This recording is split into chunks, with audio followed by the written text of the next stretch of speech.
with Ask the Experts of Loan Factory. How'd you guys like the first one we did last week? I think it It was was pretty pretty interesting. good. It had a lot of information in it and covered a lot. And, I think what's important, we're going to concentrate on today, I believe, certificate of eligibility. Certificate of Eligibility for VA borrowers. So what is a certificate of eligibility, Stephen? So, certificate eligibility is a document that will have your discharge information on it that the borrower will need to get. Um, with that, we'll be going into some explanation on that. But with that, there's certain requirements to get that. Even lenders, people who may be working with this loan officers, enabled with your real estate agent. There's actually investors out there who have a certificate of eligibility help desk. You call that number and they can help you get that. There's a lot of things on those that people don't now know that you can get adjustments, you can get changes on that, and they will handle all that. So, Sandra, how do you get a certificate of eligibility? There's three ways. One, you can obtain it online. Eligible borrowers, they can apply through their VA's e-benefits portal. They can also do it through the lenders. Many lenders have access, like Stephen had said. It's a system called WebLGY. I don't know. Yeah, it's Webly? WebLGY. I was gonna try to put that in a word, and it just would not come out. And that allows them to obtain it on behalf of the borrower, so the lender can help you. Or you can do traditional mail, snail mail. Borrowers can submit it. It's a VA form 26-1880, and they can send that directly to the VA by mail. So I would suggest that if you're a veteran borrower, that you come to the table with all these. You go ahead and get your DD 214 because you're going to need that and a certificate of eligibility. That was the first things that the lenders asked me for, like for the client, where's their certificate of eligibility? So then when it came in, it had $36,000 eligibility on there. And I'm like, that's not enough.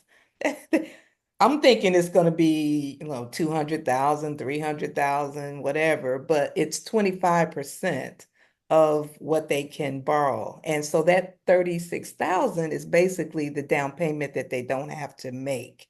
So it's not a government loan, but it's a government backed loan. So the government's going to guarantee whatever lender it is up to $36,000. That's a good point. Before people get their COE and think, "Oh my gosh, I can't qualify. I can't buy a house for 36,000." Right, right. So there's a eligibility and then there's a qualification. So we can help you with those steps to make sure that you're fully qualified to get a VA loan. There's also a piece of that I'll share here. Sometimes you got to get proof of service requirements. Mhm. That's going to vary whether it's a service member, active, reserved, or National Guard. Um, Active duty, some of it actually relates to, for example, if a service member separated from active duty before January of 1950. After that, let's say, I think it's January 1st, 50 going forward, is you furnish your DD 214. There's actually a separate form, for example, for reserve and guard. You've also got the retired. Sometimes the retired amount is going to also be on there. And one last one is commission officers. They're with the Public Health Service. So each one of those has eligibility requirements that will assist if there's needed proof on that. We're not going to go too much in detail on that, but at least share that on there. That's an important part of it for the individual veterans. Okay, that's good information.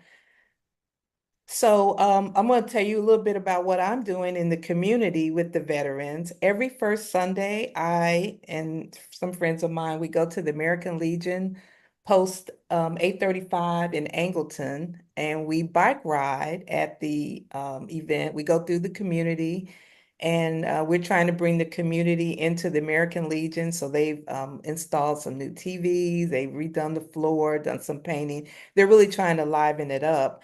And there's also 4 acres of land there that we plan on doing some build for veterans, maybe some veteran housing there. So Nice. trying to get the community involved and get that place more active because, as you know, a lot of veterans are older at the American Legion, they're older, and so we need to get the younger people to kind of get back in there and get to work. And so I'm taking my 2 interns down there Sunday, and they're both 16. So we're going to bike ride and have fun down there. And look like we just lost Steven.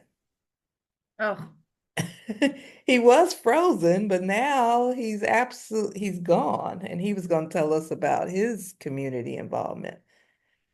he may pop back in. I hopefully will. I know he's traveling out there and he could be in a dead zone.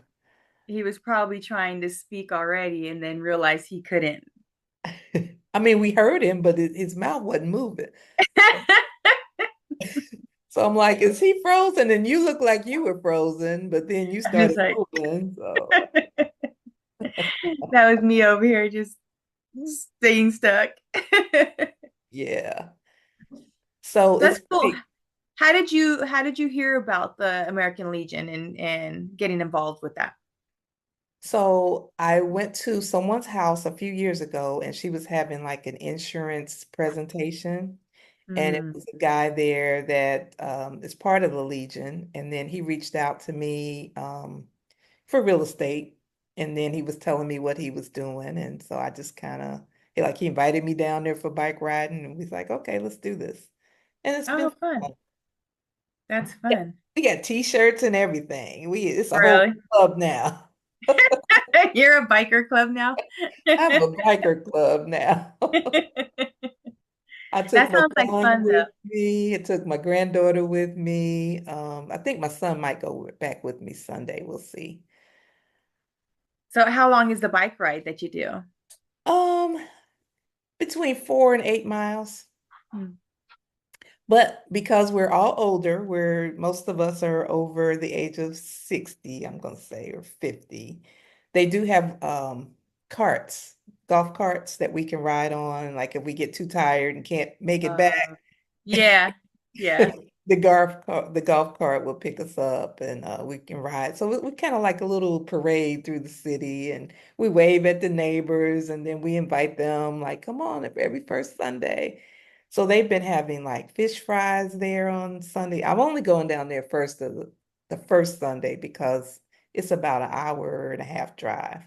Uh, So I only commit to that. But last week they had a soul food Sunday dinner there, and I think they're nice. gonna start watching the games and they're gonna do game night and things like that. So we're trying to get it going. We can have dances there and other, community events. So anybody is welcome to come.